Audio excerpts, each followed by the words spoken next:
Hello aspirants, आज हम economics के अंदर पढ़ेंगे एक्सटर्नल सेक्टर के बारे में। तो देखिए, इस टॉपिक को ऑलरेडी हम स्टार्ट कर चुके हैं। मैंने आपको पहले ही बताया है that this is the last chapter और इसी के साथ हमारा इकोनॉमिक्स होता है कंप्लीट। तो यह है हमारा हल्का सा एक छोटा सा इंडेक्स कि हमें एक्सटर्नल सेक्टर के अंदर क्या क्या पढ़ना है। प्रीवियस वीडियो में हमने समझा कि एक्सटर्नल सेक्टर क्या होता है, उसका मीनिंग और कुछ इंपॉर्टेंट टर्म्स जो आगे चलने से पहले हमें पता होना चाहिए which are related to external sector. अब हम बात करते हैं कि आज हमें क्या पढ़ना है। तो देखिए, आज आप यहाँ पे एक हेडिंग देख रहे होंगे, बैलेंस ऑफ पेमेंट्स। तो ये टॉपिक आज हमें कवर करना है। इसके अंदर current account, capital account, balance of payment का कंसेप्ट, इसके कंपोनेंट्स, ये सारी चीजें हमें पढ़नी है। ठीक है, तो ये जो बाकी है हम अलग वीडियोस यानी कि नेक्स्ट वीडियोस में पढ़ेंगे। आज का हमारा फोकस एरिया रहेगा one and only balance of payments. Now आगे चलने से पहले आपको बताना चाहूंगी कि अगर अब आप चाहें तो मेरे इकोनॉमिक्स के हैंड रिटन नोट्स के पीडीएफ परचेज कर सकते हैं। परचेज लिंक डिस्क्रिप्शन बॉक्स में दिया हुआ है। हम पढ़ रहे हैं बैलेंस ऑफ पेमेंट्स। तो ये क्या होता है? देखिए, बहुत ही सिंपल है। इसको हम लोग बहुत ज्यादा कॉम्प्लिकेटेड कर देते हैं, जिसकी वजह से समझ नहीं पाते हैं। आप इस वीडियो को ध्यान से शुरू से एंड तक सुनेंगे तो बहुत ही सिंपल भाषा में एक इमेज आपके दिमाग में बैठ जाएगी कि बैलेंस ऑफ पेमेंट्स होता क्या है। चलिए स्टार्ट करते हैं। So this is the systematic record of all the economic transactions, credit और debit made by a country, government, firms, residents with the rest of the world. अब मैंने यहाँ पे क्या कहा, देखिए हम अपने देश का एग्जाम्पल लेते हैं। अब इंडिया बाहर को कुछ पैसा भेजता है, बाहर से कुछ पैसा इंडिया में आता है। ठीक है, तो उन्हें हम कहते हैं बाहर पैसा भेजना, मतलब डेबिट ट्रांजैक्शन, पैसे का अकाउंट से कटना, एंड क्रेडिट ट्रांजैक्शन होता है अकाउंट में पैसा डलना। अगर आपने कभी जॉब की होगी या आपको हल्का सा आइडिया होगा, जैसे कि अगर आप हॉस्टल में रहते हैं, घर वाले आपको जब पैसे भेजते होंगे अकाउंट में, तो एक मैसेज आता है that your account has been credited with 5,000 rupees, with 10,000 rupees. तो वो क्रेडिटेड का मतलब होता है आपके अकाउंट में जमा हो गए। ठीक है ना। तो जब कोई भी कंट्री किसी और फॉरेन कंट्री के साथ व्यापार यानी कि ट्रेड करती है तो कुछ क्रेडिट ट्रांजैक्शंस होती हैं, कुछ डेबिट ट्रांजैक्शंस होती हैं। Just don't worry about these terms. आपको नहीं पता तो मैंने आपको आगे वैसे भी समझाना ही है। यहाँ पे हल्का सा समझा दिया कि कोई भी इकोनॉमिक ट्रांजैक्शन मतलब अपने देश से बाहर किसी भी फॉरेन कंट्री के साथ अगर हम कैसे भी पैसा ले रहे हैं, दे रहे हैं, ठीक है, तो वो हमारा बैलेंस ऑफ पेमेंट के अंदर रिकॉर्ड किया जाता है एक सिस्टेमेटिक वे में। अब ऐसा नहीं है कि सिर्फ इंडियन गवर्नमेंट है वो ही किसी बाहर कंट्री के साथ डील करेगी। कोई फर्म है, कोई कंपनी है, यहाँ के रेजिडेंट्स हैं। फॉर एग्जांपल एक कपल है जिनका बेटा यूएसए से मास्टर्स कर रहा है, तो वो यूएसए में पैसा भेजेंगे ना, तो वो पैसा हमारे इंडियन अकाउंट से कटा और किसी दूसरी कंट्री के अकाउंट में गया, तो वो क्या हो गई हमारी, वो हो गई debit transactions.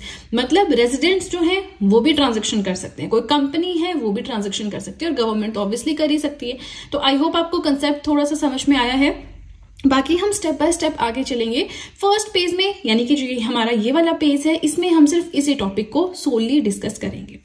So the difference between all the money entering and exiting a country over a definite period is known as balance of payments.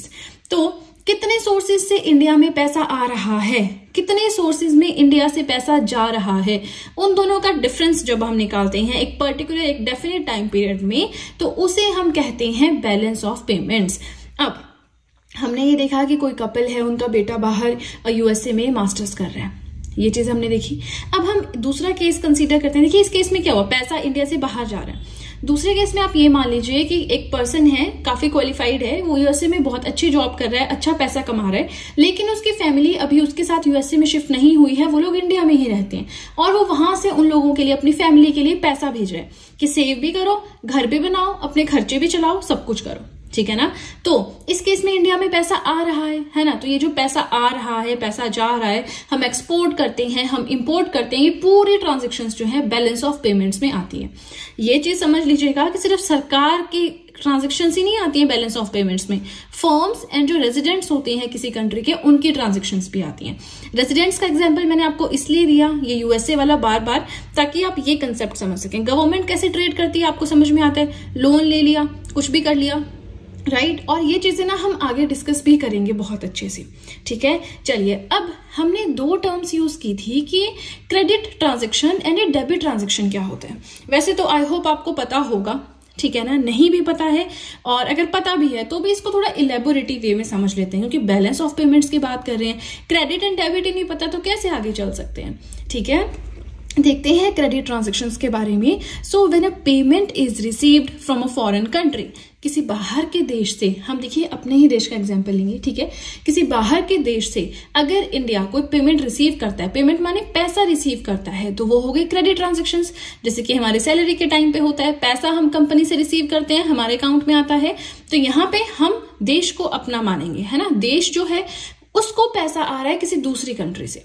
कैसे कैसे आ सकता है, export of goods and services, यहां से हमने कोई चीज बेची है, ठीक है, मान लीजिए जापान को, तो जापान हमें पैसे भेजेगा, उसके बदले पैसा आया। Transfer receipts in form of a gift from the foreigners, foreigners ने यहाँ पे इन्वेस्टमेंट करनी चाहिए एज अ गिफ्ट, मतलब हमें वो पैसा वापस नहीं करना है, तो वो भी पैसा आ गया। FDI FII, ये फॉरेन डायरेक्ट इन्वेस्टमेंट होता है, फॉरेन, ये देखिए ये जो दो टर्म्स है ना, इनमें आपने डरना नहीं, सोचना नहीं, कुछ नहीं, ये मैं आपको लास्ट में आज पढ़ा दूंगी, ठीक है, तो आपको ये भी समझ आ जाएगा कि ये FDI और FII होता क्या है तो सेम बट थोड़ा सा डिफरेंस है, जिसकी वजह से एक बहुत बड़ा इम्पैक्ट क्रिएट हो जाता है। बोरिंग फ्रॉम अब्रॉड, हमने वर्ल्ड बैंक से लोन लिया है, हमने IMF से लोन लिया है, हमने ADB से लोन लिया है, तो लोन लिया है मतलब वो पैसा हमें भेज रहे हैं, धीरे धीरे हम वापस करेंगे किश्तों में, लेकिन वो पैसा तो आ रहा है ना। रेमिटेंसेज है, रेमिटेंसेज क्या होता है, कोई इंडियन बाहर रहता है लेकिन वो अपनी फैमिली के लिए खर्चा भेजता है, अपने परिवार के लिए खर्चा भेजता है, so that is known as remittances. चलिए ये भी हो गया। डेबिट ट्रांजैक्शंस की यहाँ पे बात करें, so when a payment is made to a foreign country, किसी बाहर के देश को जब इंडिया पेमेंट करेगा, पैसे भेजेगा, तो वो हो गई डेबिट ट्रांजैक्शंस। कैसे होती है, import of goods and services, मान लीजिए हमने कोई शैम्पू है, ठीक है, वो हमने बाहर से मंगवाया, फॉर एग्जांपल हमने हम कहेंगे रशिया से हमने कोई शैम्पू की बहुत बड़ी डिलीवरी मंगवाई है, ठीक है, तो हमने वहां से सामान लिया, उसके बदले हमें पैसा देना होगा, तो इंपोर्ट के बदले हमें पैसा देना होगा, मतलब हम दूसरी कंट्री को पैसा भेज रहे हैं। Transfer payment to foreigners, foreigners को पैसा भेज रहे हैं, कोई भी सीन, कोई भी सिस्टमेटिक क्रिएट कर लीजिए यहाँ पे। लैंडिंग टू फॉरेन कंट्रीज, किसी और कंट्री को हम पैसा उधार दे रहे हैं। Investment in foreign countries, Iran में हमने पोर्ट बनवाया था, तो किसी और कंट्री में इन्वेस्टमेंट कर रहे हैं, तो इस तरह से पैसा बाहर जाता है, इस तरह से पैसा देश में आता है, ठीक है। नेक्स्ट हम देखते हैं, generally balance of payment is an annual statement. सो ये चीज समझ लीजिए कि ये जो बैलेंस ऑफ पेमेंट होता है ये एनुअल स्टेटमेंट है, मतलब ये एक साल के अंदर हम देखते हैं कितनी डेबिट ट्रांजैक्शंस हुई, कितनी क्रेडिट ट्रांजैक्शंस हुई, दोनों के बीच में हम डिफरेंस निकालते हैं और वो हमारा बैलेंस ऑफ पेमेंट होता है, ठीक है। अब सरप्लस कब होगा, डेफिसिट कब होगा, वो भी हम पढ़ेंगे, ठीक है, थोड़ा पेशेंस बना के रखिए। नेक्स्ट आता है, central bank of each country prepares balance of payment record. अब ये जो बैलेंस ऑफ पेमेंट का रिकॉर्ड है, इसको मेंटेन कौन करता है, क्या गवर्नमेंट?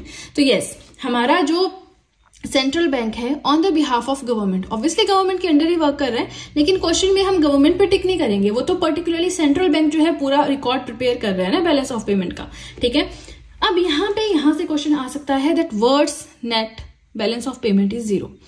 पूरी दुनिया का जो बैलेंस ऑफ पेमेंट है वो जीरो है। कैसे जीरो है, चलिए देखते हैं। Since any countries debit is a credit for another country, कि अब देखिए इंडिया और टर्की का एग्जांपल लेते हैं। इंडिया यहां से पैसे भेज रहा है टर्की को, ठीक है, तो यहां से हम पैसे भेज रहे हैं, ठीक है, इसका मतलब हमारे लिए वो डेबिट ट्रांजैक्शन है, लेकिन टर्की के लिए तो वो क्रेडिट ट्रांजैक्शन है। तो इस तरह से अगर हम गोल गोल देखें तो हम पैसा जो भेज रहे हैं वो हमारा जो एक तरह से एक्सपोर्ट है वो किसी के लिए इम्पोर्ट है ना। तो ओवरऑल जो पूरा बैलेंस ऑफ पेमेंट है वो जीरो हो जाता है, पूरी दुनिया का बात कर रहे हैं, ठीक है।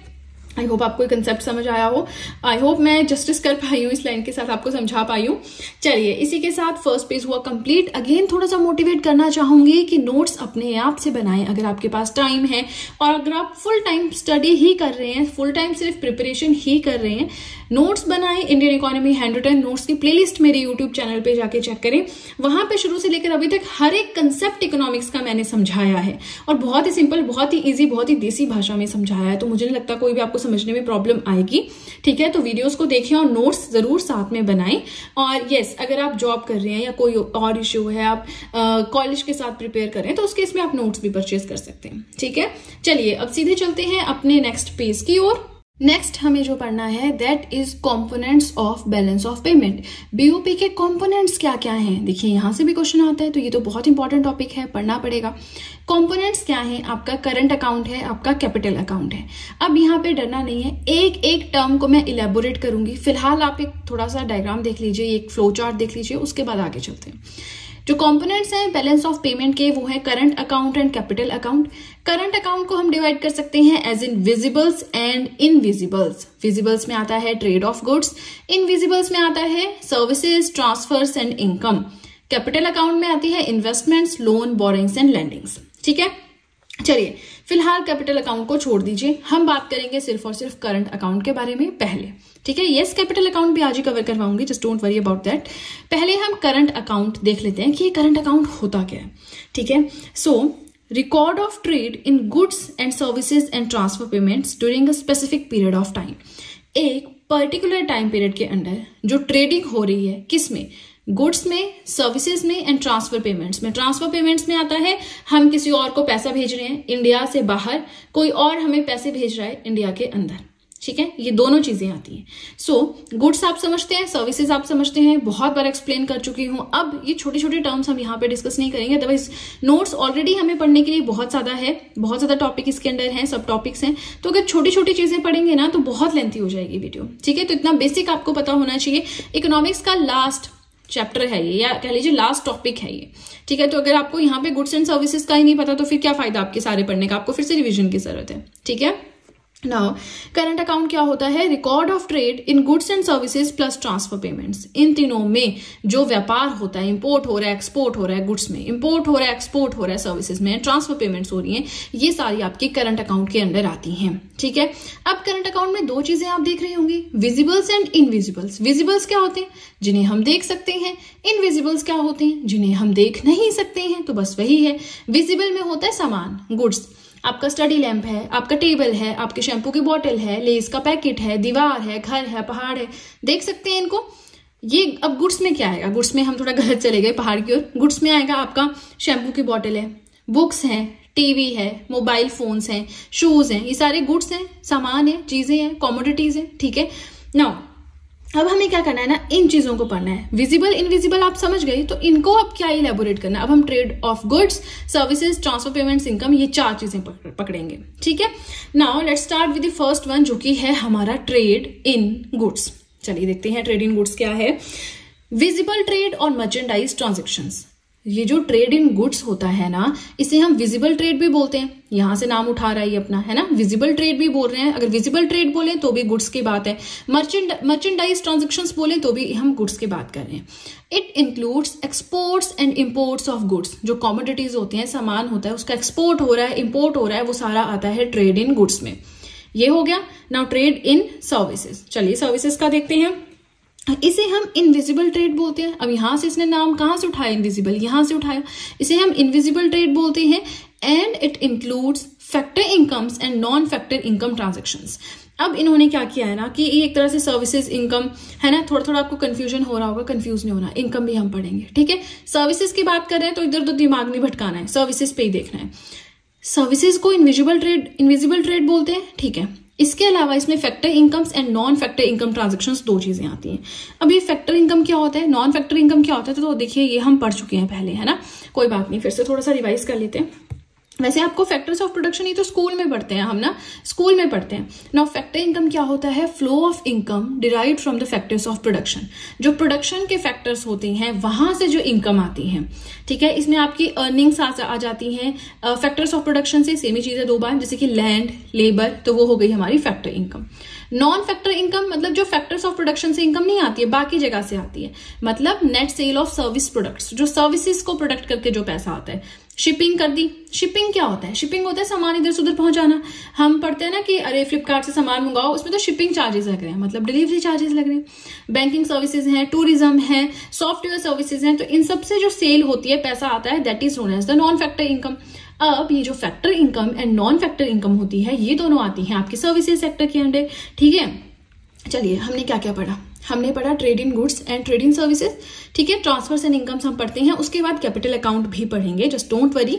फिलहाल इसको छोड़ दीजिए, हम यहीं पे फोकस कर रहे हैं। ठीक है, चलिए इसी के साथ हमारा सेकंड पेज भी हुआ कंप्लीट। देखिए बहुत इंपॉर्टेंट टॉपिक है। आई डोंट अंडरस्टैंड कि आप लोग वीडियोस क्यों नहीं देखते हैं, इतने कम व्यूज क्यों आ रहे हैं।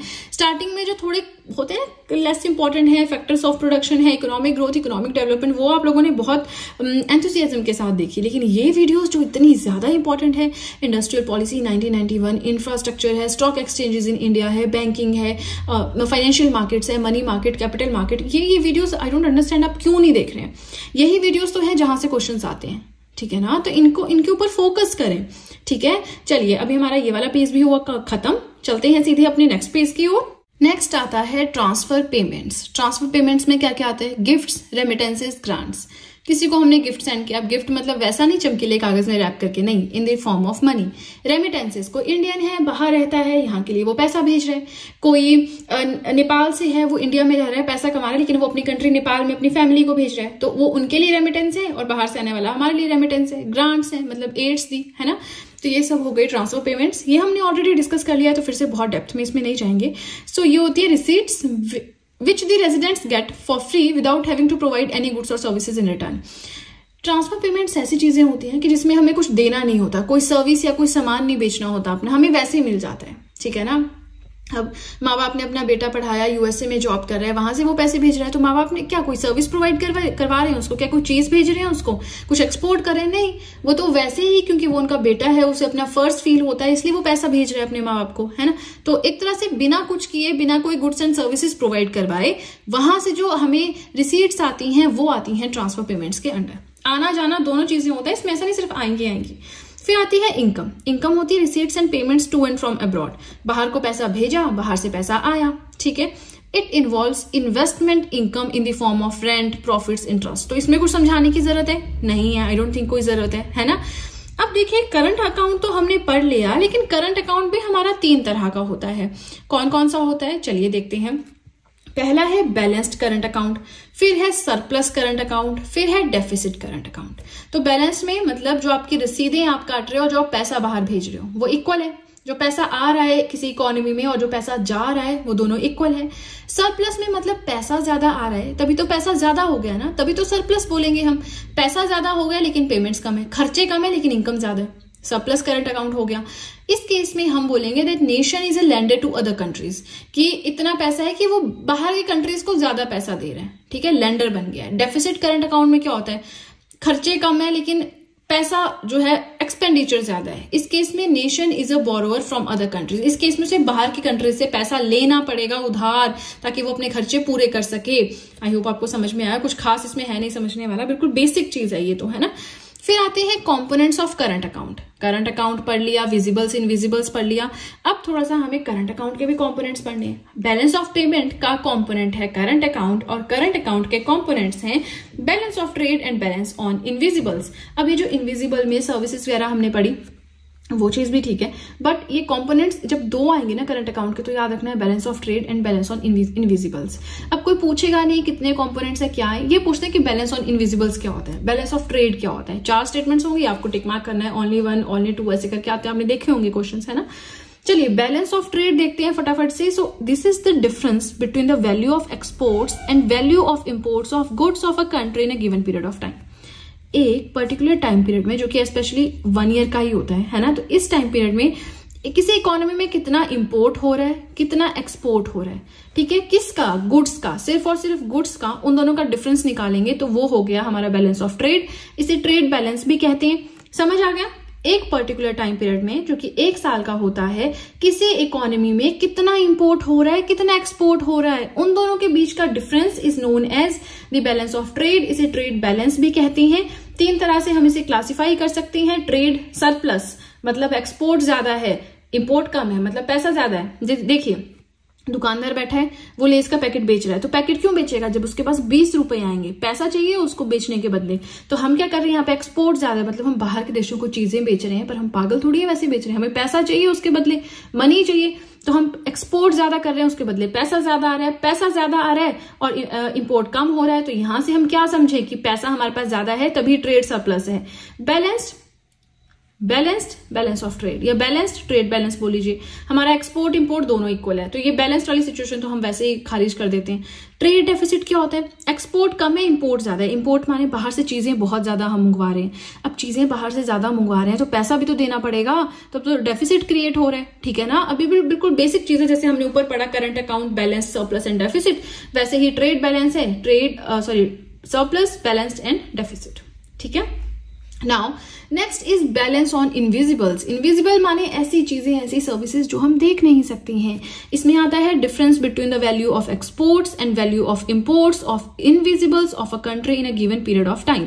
एक पर्टिकुलर टाइम पीरियड में कितना एक्सपोर्ट हो रहा है, कितना इंपोर्ट हो रहा है, कितना एक्सपोर्ट हो रहा है इनविजिबल्स का। अब ये इनविजिबल्स क्या होते हैं? सर्विसेज है, ट्रांसफर्स है, फ्लो ऑफ इनकम है। ये चीजें हम पढ़ भी चुके हैं, फिर से वही चीज नहीं रिपीट करेंगे, ठीक है ना।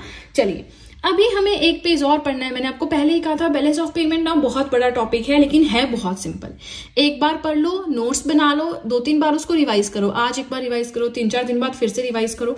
जब आप 3-4 बार रिवाइज कर लोगे ना इसको, आपको इतनी अच्छी कमांड आपके इसके ऊपर हो जाएगी, बहुत ज्यादा कॉन्फिडेंस डेवलप हो जाता है, ठीक है ना।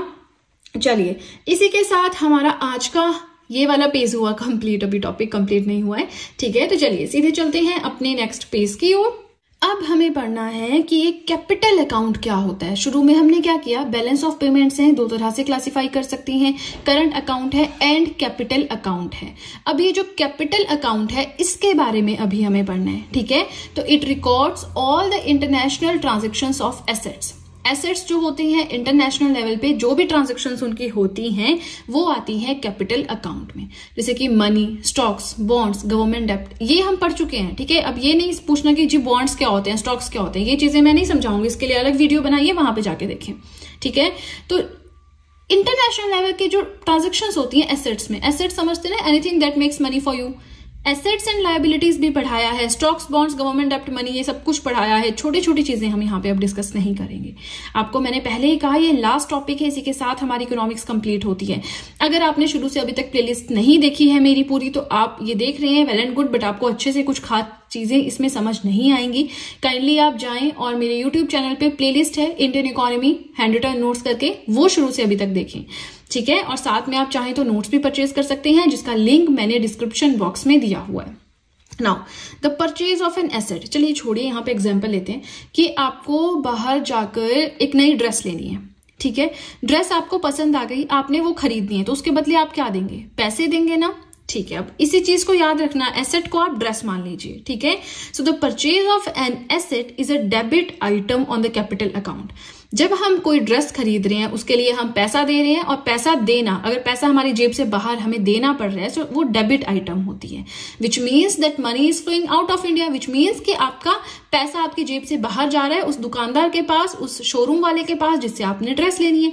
यहाँ पे अगर हम एसेट खरीद रहे हैं किसी फॉरेन कंट्री का, तो हमारी जेब से पैसा जा रहा है, हमारे देश के अकाउंट से पैसा जा रहा है दूसरे इकोनॉमी के पास जहां पे हम एसेट खरीद रहे हैं, ठीक है। समझ में आया? ये हो गया खरीदना। And the sale of an asset is a credit item on the capital account. Capital account पे क्रेडिट आइटम क्या होती है?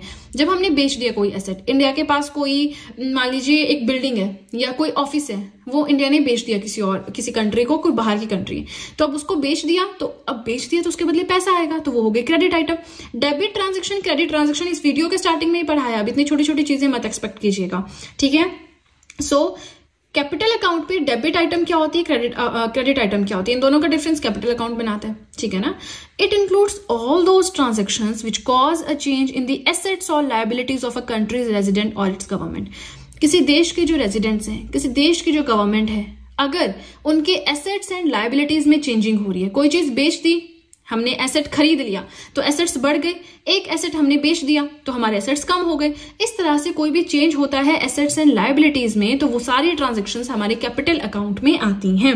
अब कैपिटल अकाउंट मैंने कहा था स्किप कर दीजिए, कहा था ना, क्योंकि उसका डायग्राम मैंने यहाँ पे बनाया है और यहाँ पे बहुत अच्छे से हम समझेंगे। कैपिटल अकाउंट में ये तो हमने समझ लिया क्या होता है, इन्वेस्टमेंट, बाहर कोई इन्वेस्टमेंट की, बाहर के किसी इंसान ने यहाँ पे इन्वेस्टमेंट की, या लोन्स, बोरिंग्स एंड लैंडिंग्स, या तो हमने वर्ल्ड बैंक से पैसा लिया, या तो हमने IMF से पैसा लिया, या तो हमने ADB से पैसा लिया, या फिर लैंडिंग की, या फिर कोई गरीब कंट्री से की, कोई भी कंट्री है उसको हमने पैसा दिया। जैसे फॉर एग्जांपल जो बहुत डेवलप्ड कंट्री नहीं, जैसे कि नेपाल को हमने पैसा दिया, भूटान को हमने पैसा दिया, श्रीलंका को हमने पैसा दिया, वहां पे कुछ इन्वेस्टमेंट की, तो ये बोरो एंड लैंडिंग समझ में आ गया। और ये सिर्फ गवर्नमेंट नहीं करती है, कोई फर्म है, कंपनी है, कॉर्पोरेशन है, वो भी कर सकती है, जो रेजिडेंट्स हैं वहां के वो भी कर सकते हैं, ठीक है ना। अब हम बात करेंगे इन्वेस्टमेंट्स क्या होती हैं। अब ये जो दो चीजें हैं ना यहाँ पे, इन्हें हम पढ़ेंगे। लोन्स तो मैं आपको नहीं पढ़ाऊंगी, बोरिंग्स लैंडिंग्स आप समझते हैं, इन्वेस्टमेंट्स को पकड़ते हैं, इस पे थोड़ा सा डिस्कस करने की जरूरत है। सो इन्वेस्टमेंट क्या होती है? It includes all the investments by the rest of the world in shares of Indian companies, real estate etcetera. बाहर की कोई इकोनॉमी है, ठीक है, वो इंडियन कंपनीज में शेयर्स परचेज करती है, इंडिया के रियल एस्टेट में पार्टिसिपेट करती है, वो होती है इन्वेस्टमेंट, ठीक है। हम भी इन्वेस्टमेंट करते हैं बाहर, जैसे कि ईरान में कोई पोर्ट हमने खरीद लिया, श्रीलंका में कोई चीज हमने खरीद ली, है ना, वो तो सिंपल है। लेकिन कोई बाहर से हमारे देश में इन्वेस्टमेंट करेगा, वो दो तरह की होती है, FDI and FPI, foreign direct investment and foreign portfolio investment. अब ये दो चीजें हमें समझनी जरूरी है, ठीक है ना। बस इतना हमें पढ़ना है, हमारा टॉपिक कंप्लीट है। पर इसे समझें, ऐसा नहीं कि स्किप कर देना, यहाँ पे ये जरूरी है, यहाँ से बिल्कुल स्टेटमेंट्स एज इट इज उठ के आती हैं। तो FDI FPI दोनों ही इन्वेस्टमेंट में आती है, foreign direct investment and foreign portfolio investment. Foreign direct investment में क्या होता है? It involves buying of share और इक्विटी। कोई शेयर है, कोई इक्विटी है किसी कंपनी में, उसको खरीद लेना। बाहर की कोई कंपनी है या बाहर का कोई बहुत रिच पर्सन है, उसने इंडिया में कोई मान लीजिए ABC कंपनी है, उसके शेयर्स को खरीद लिया। अब उसने उसके शेयर्स को क्यों खरीदा? पहली चीज तो उसके पास सरप्लस अमाउंट है, उसे कंपनी अच्छी लगी, उसे कंपनी प्रॉफिटेबल लगी, उसने सोचा चलो शेयर यहाँ पे शेयर परचेज कर लेते हैं। एजेंडा क्या है उसका? With an agenda to participate in the management of the company. अब क्योंकि उसने शेयर्स परचेज कर लिए हैं, अब उसका स्टैंड हो गया है मैनेजमेंट में, अब वो जो चाहेगा वहां पे जो मैटर्स है उसमें अपना कंट्रीब्यूशन दे सकता है कि हाँ जी मुझे ये चीज नहीं, यही सही लगती है, डिस्कशन कर सकता है, एनुअल मीटिंग्स में पार्टिसिपेट कर सकता है ना। FDI होती है लॉन्ग टर्म के लिए। अब शेयर्स परचेज कर लिए तो जब तक बेचेगा नहीं तब तक वो मैनेजमेंट में इंटरफेयर कर सकता है। And investment is generally more than 10% company shares. और यहाँ पे FDI के अंदर जो इन्वेस्टमेंट होती है वो कम से कम 10% तो होती ही होती है, उससे ज्यादा ही होती है बल्कि। और ट्रांजेक्शन्स होती हैं प्राइमरी मार्केट में। अब प्राइमरी मार्केट यानी कैपिटल मार्केट दो तरह की होती है, प्राइमरी एंड सेकेंडरी। तो ये मैंने आपको फाइनेंशियल मार्केट्स में पढ़ाया है। मेरा कैपिटल मार्केट की एक वीडियो है यूट्यूब पे, Indian economy hand written notes की प्लेलिस्ट में, वहां पे जाके देखिए प्राइमरी मार्केट क्या होती है, ठीक है। आपको इतना बता देती हूँ कि कंपनी और इन्वेस्टर के बीच में डायरेक्टली डीलिंग होती है इसमें, ठीक है। FPI की बात करें, it stands for foreign portfolio investment. इसमें क्या होता है? It involves both share and debt market.